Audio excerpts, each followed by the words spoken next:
Hey guys. So, kind of wanted to give just like a recap, just so everything doesn't seem super scattered. So, we started our development unit talking about the cell cycle. So, essentially, in my head, I was like, teach about the cell cycle, and then I wanted to go further just into these two phases. So, you should know the steps, you should know the order in general, you should know what occurs during each. Then we went into S phase, and so for S phase, we started talking about DNA, structure of DNA, how it's organized, what types of bonds there are, and then essentially went into like how does the S phase occur. So this was all DNA replication. Then we went into M phase, and so I wanted to kind of go over the terminology, the words that we use when we're talking about the DNA at different stages in the M phase, and then I posted those like Bozeman and Khan Academia videos on mitosis and meiosis. So kind of like where we're going now is we're going to kind of like leave cell cycle behind. So like you should generally know like how does an organism make more cells? How does it make more body cells? Mitosis. How does it make more sex cells? Meiosis. Okay.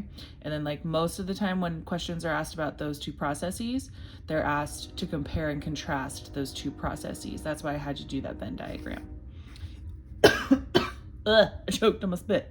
So where we're gonna go now is how do we get from DNA inside of a cell to a living organism that has these physical features. So we're gonna talk about the central dogma, protein synthesis, and this is gonna kind of be the bridge that brings us into genetics, which will probably be our final unit.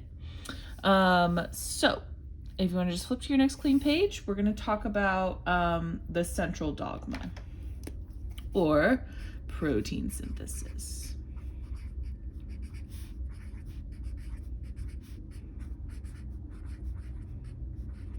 I'm going to break this up into two videos, so you'll have one video on transcription, and then watch the next one on translation, and then there's a third one on mutations, which is just what happens to this whole process if we alter our DNA in any way. So protein synthesis has two steps. Zoom. The first step is called transcription. The second step is called translation, okay? But you should understand that this is known as the central dogma of biology.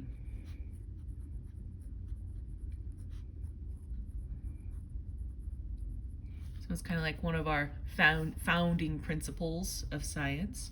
And the central dogma states that an organism will store its genetic information as DNA. It will be converted into RNA, specifically mRNA, and we'll talk about that.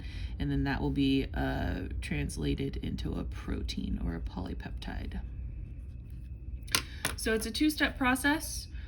We start this first step here. This is transcription, which we're going to talk about in this video.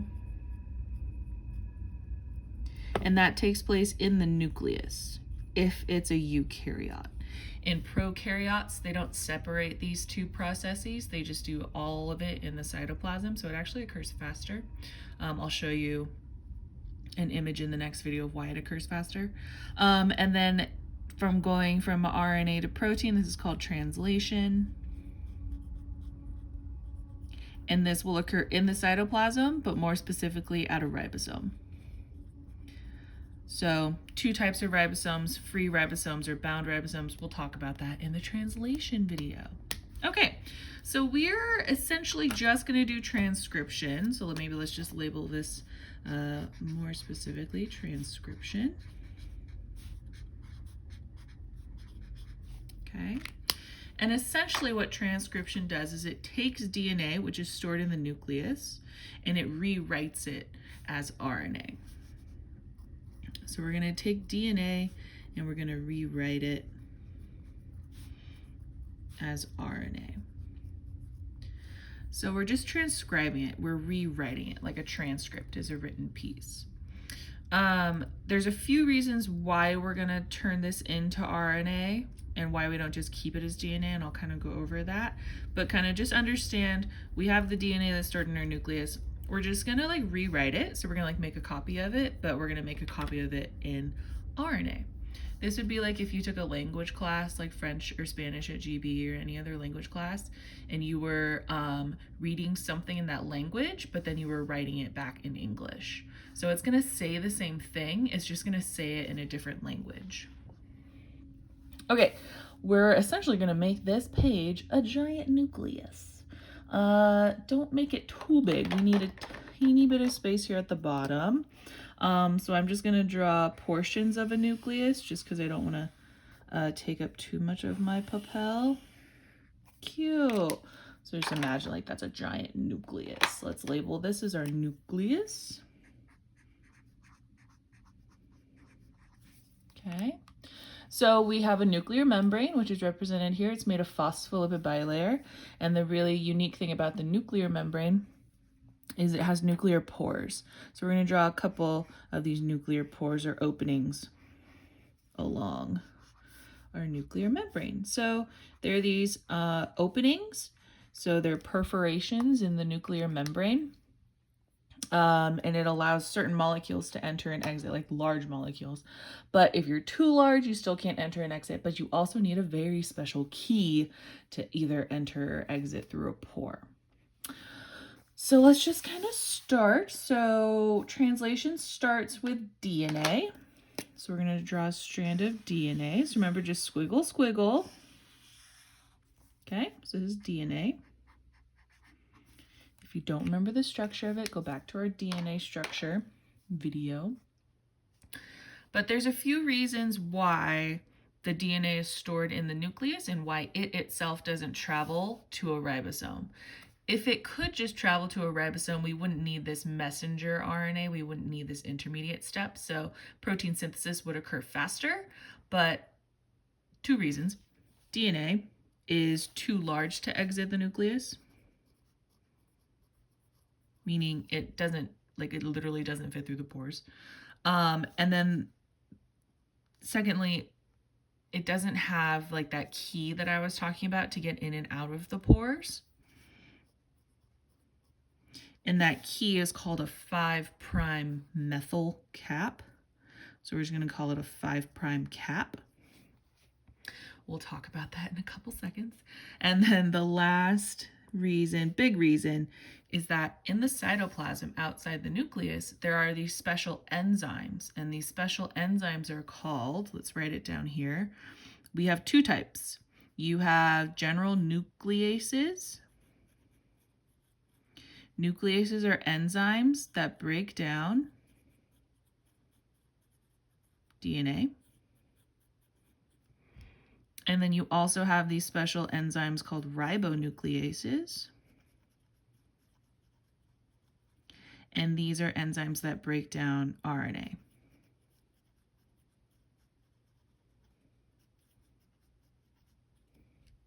Very nice. So if the DNA was out here or traveled out here into the cytoplasm, it would be broken down by nucleases. So the chances of that DNA getting to a ribosome fast enough without having anything broken down is low. So we have this messenger, which is called messenger RNA, to take the information to the ribosome. Okay, so we start with our DNA. Oh, wait, sorry. Lax 5' cap, blah, blah, blah. Protects DNA from nucleases.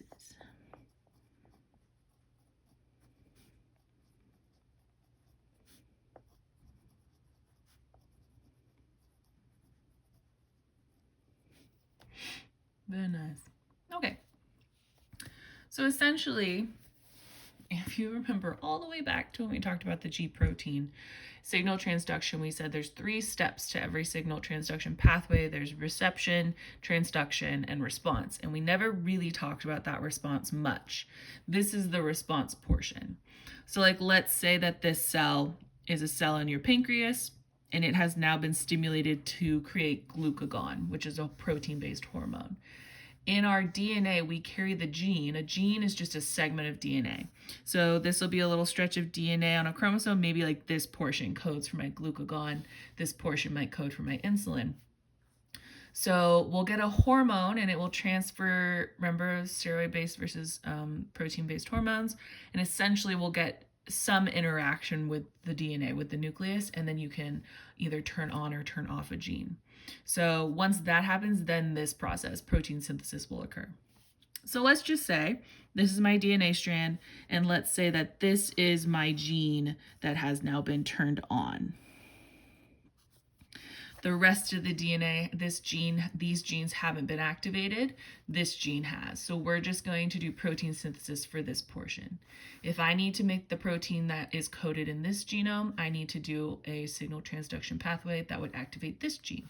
So you kind of have to activate them with their particular hormone. Okay, so we'll say gene is activated.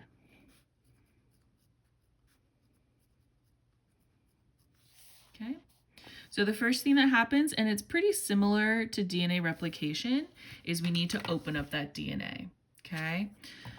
The genetic code, the A, T, C's, and G's, that pattern is what tells us our sequence of amino acids for this protein.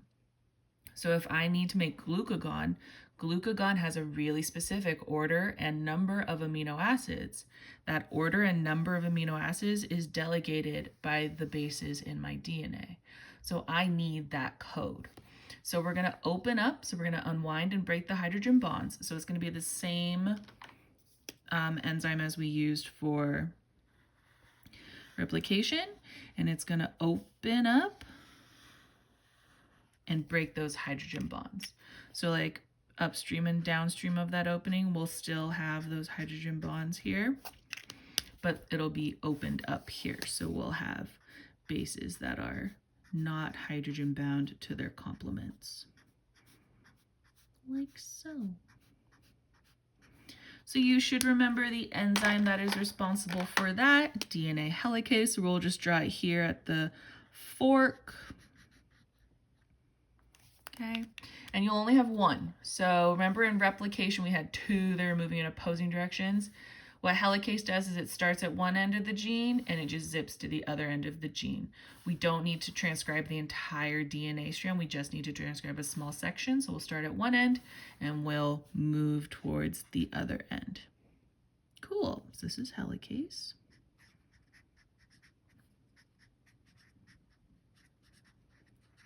Does the same thing as it did in replication. Now, the next thing is we're going to use another enzyme to make RNA.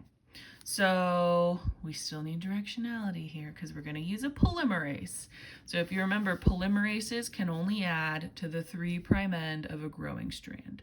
So let's just add some directionality. Let's say this strand right here, this is my 3' end. Follow your strand to its other end. So that would be 5'. And then we're going to be anti-parallel, so that would be the 5' here. Follow your strand to the other end, 3' here. Okay. So in protein synthesis, only one side of the DNA is going to be the side that codes for the protein. So we call it the coding strand, and the other strand is just the complement. So we're only going to be using the side that the helicase goes in the same direction as the polymerase. So you won't have like what we called the lagging strand in replication. So if this is my 3' end and I start building in my new RNA, so you'll have an RNA polymerase come in. It'll start adding complementary bases, right? And you'll start getting this chain of little RNA molecule. So here's my RNA polymerase. It's moving in this direction. So it's following the helicase, because if this is the 3' end of this strand, that would make this the 5' end of my new strand. This would be the 3' end of my new strand. Polymerase is adding to that 3' end of this new strand. Okay, so let's add a little label for this guy. This is RNA polymerase. Because RNA is single-stranded, it doesn't need that primer that DNA did, so it can just start building RNA, binding to DNA and making a complement, right? So things to remember about RNA, it's single-stranded. The reason it's called RNA is because its sugar is different. So over here in DNA, how we had deoxyribose, RNA just has ribose, Okay, and the only difference between the two is that ribose has one more oxygen than deoxyribose. That's why it's called deoxy, lacking oxygen ribose. So ribose will have one more oxygen. It'll pretty much look like this in a diagram. It's a 5' sugar, sorry, 5 carbon sugar. The carbons are numbered the same. It has the oxygen at the peak. RNA will have adenine, guanine, cytosine, and uracil. And so when we talk about our pairing rules, adenine bonds with uracil, cytosine bonds with guanine. Okay, so we've now created this RNA strand, and that RNA strand, once it hits the end of the gene, and there's particular starting and stopping codes on DNA, so polymerase knows where to start and it knows where to end, the RNA will be released. So you'll end up with this pretty long strand of RNA. It'll be complementary to the DNA.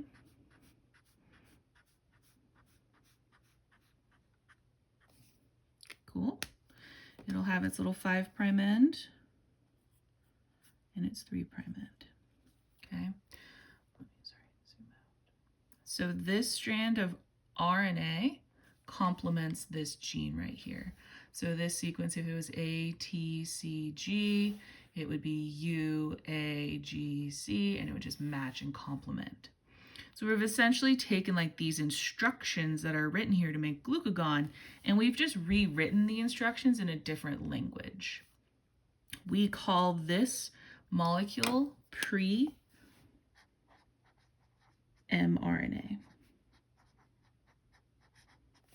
The M stands for messenger because this is the RNA that carries the message from the DNA out of the nucleus to the cytoplasm to the ribosome. So 3 things need to happen before this RNA can actually leave the nucleus. And these 3 things are called post-transcriptional modifications. Like, that's transcription, it's done. It only requires these 2 enzymes. But we have to modify our mRNA in order for it to exit the nucleus and go find a ribosome. So these are going to be our, skip a line underneath your RNA.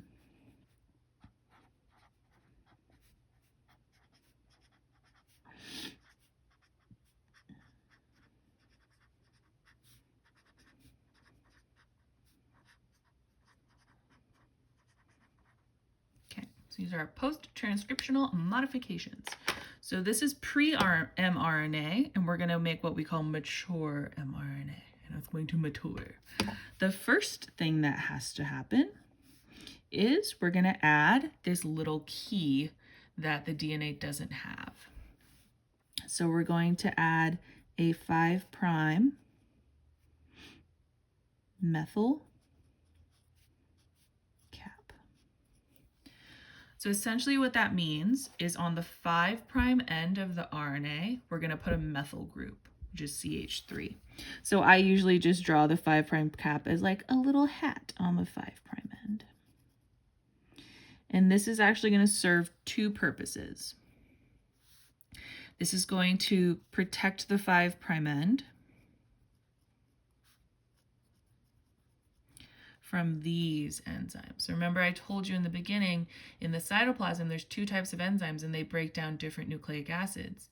If this RNA strand were to just exit, then ribonucleases would come and just chop it up and break it down into nucleotides. So what we need to do is we need to protect our ends. And if we can protect our ends, then we can make sure that by the time this RNA gets to a ribosome, it will be intact. If you don't protect it and we start chopping off nucleotides, if this RNA gets to a ribosome and it only has like this many bases, you're not going to get glucagon, right? You need all the amino acids. So you're going to get a different protein that's probably non-functional. So we're going to protect it from nucleases, ribonucleases.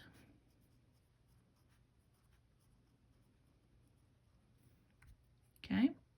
And it's also signaling the ribosome where to bind. So when this RNA exits the nucleus, it doesn't seek out a ribosome. It kind of just diffuses through, and then it'll bond to a ribosome because this methyl group is attracted to a ribosome. So we're protecting it from ribonucleases. This is also where ribosomes attach or bind. And then it's also that little key to get out of a nuclear pore. So the mRNA has to leave 5' end first. That'll allow it to exit the pore, and then it will go to a ribosome. The second thing that needs to happen, we've protected our 5' end from these ribonucleases. Now we need to protect our 3' end. And what we do is we add a poly A tail.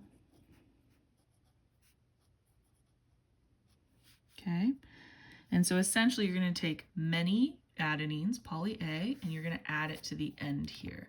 So I usually just draw it as a bunch of adenines on the end.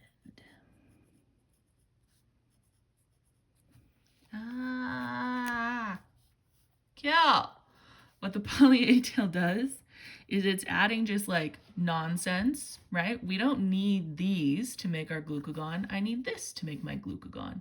So when this strand exits and goes into the cytoplasm, this end is protected, so nothing gets broken down from here. This end, because we do eventually want this RNA to be broken down, okay? We always need to have a supply of nucleotides in our cells so that we can constantly do DNA replication and transcription. So we want this constant source of nucleotides. If I never broke down the mRNAs I created, I would run out of nucleotides and I wouldn't be able to do transcription at some point. So we want to break this strand down. We just want to make sure that this strand goes through translation to make a protein before we degrade it. So what the poly A tail does is it buys us time. So when this RNA exits and goes into the cytoplasm, these ribonucleases are going to come over and they're just going to start chopping the A's off. Okay, so we're just buying time. As they're chopping the adenines off, we're already doing translation. Okay, so however long your poly A tail is determines how many of the protein you can make, because if this mRNA strand makes one protein, it'll just start making another one. So it can make multiple proteins from one mRNA strand as long as the mRNA exists.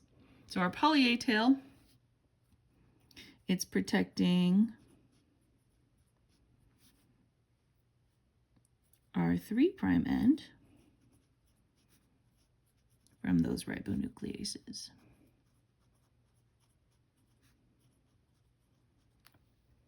Wonderful.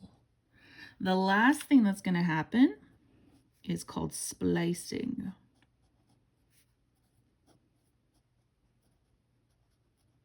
Okay. Not all DNA codes for protein. So within every single gene, there are stretches of coding region and stretches of non-coding region, okay? So like this gene that we transcribed here, not all of it is going to be used to make our protein. But when we make a transcription of it as RNA, we get those non-coding regions. So it's probable that like maybe this portion is exon, and maybe this portion is exon.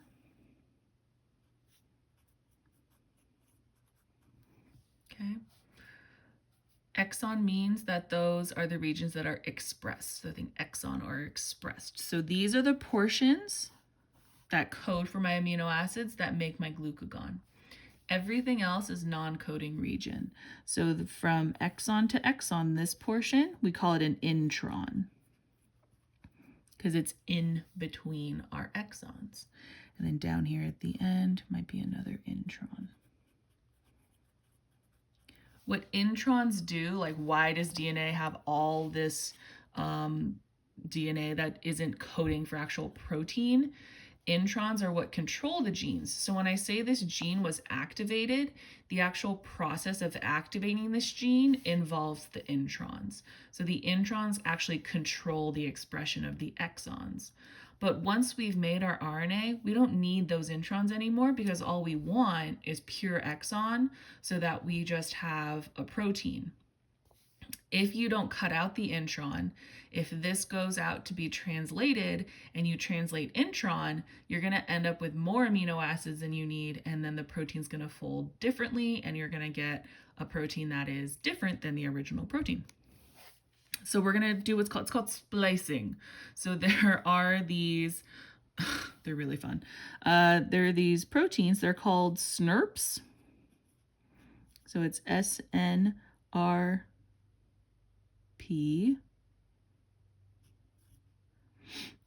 We pronounce them SNRPs.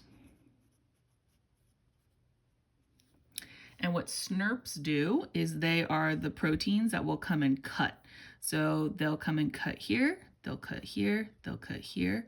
They'll remove the intron, and then they'll just piece the exon together. So we're just going to be cutting out the intron. Cool. And then they're going to splice all the exons together.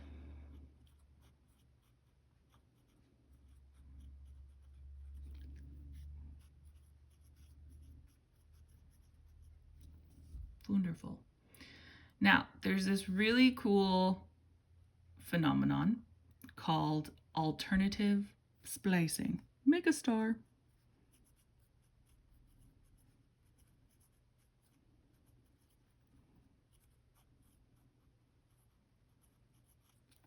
What alternative splicing does is it actually differs what gets spliced out and what doesn't. Example, if you kind of think about all the different antibodies we have in our body for all the different pathogens we've ever been exposed to, that's a lot of different antibodies. In our body, we do not carry a gene for every single antibody. We carry a few genes that code for general antibodies, and then we can do alternative splicing to modify those antibodies to make them more specific to the pathogen you're infected with. So if I have this whole gene that codes for antibodies, if I splice out these two introns and then I splice these together, that might make one antibody, but you can also splice out exons. So I could alternatively splice out all of this, and that would give me a different antibody. Or I could splice out all of this, and that would give me a different antibody. So you can have one gene that can effectively create multiple different proteins from it by changing or alternating what regions are getting spliced out. Introns are always spliced out, but then they can choose to splice out exons to change the protein that's being created, which is crazy. Okay, so let's draw what we have now. So now we have just exon region, so our RNA strand is significantly shorter now. Cute. Much shorter because we took out all the introns. We still have our poly A tail.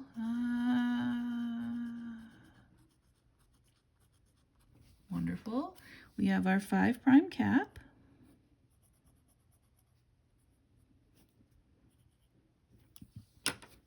And those are our 3 modifications. Now, this molecule, 5' cap first, will exit through a pore. There are 2 destinations. It could either go to the rough ER, so straight into the rough ER. So for the nuclear membrane, most of it is directly connected to the endoplasmic reticulum. So this pore right here might already be connected directly to rough ER that has those ribosomes on it.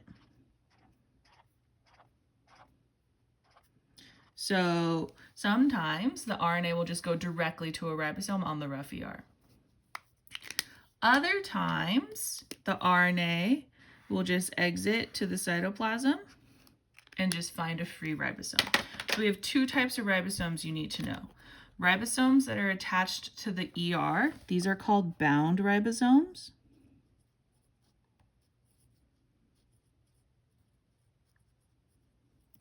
And then ribosomes that are free floating in the cytoplasm are called free ribosomes.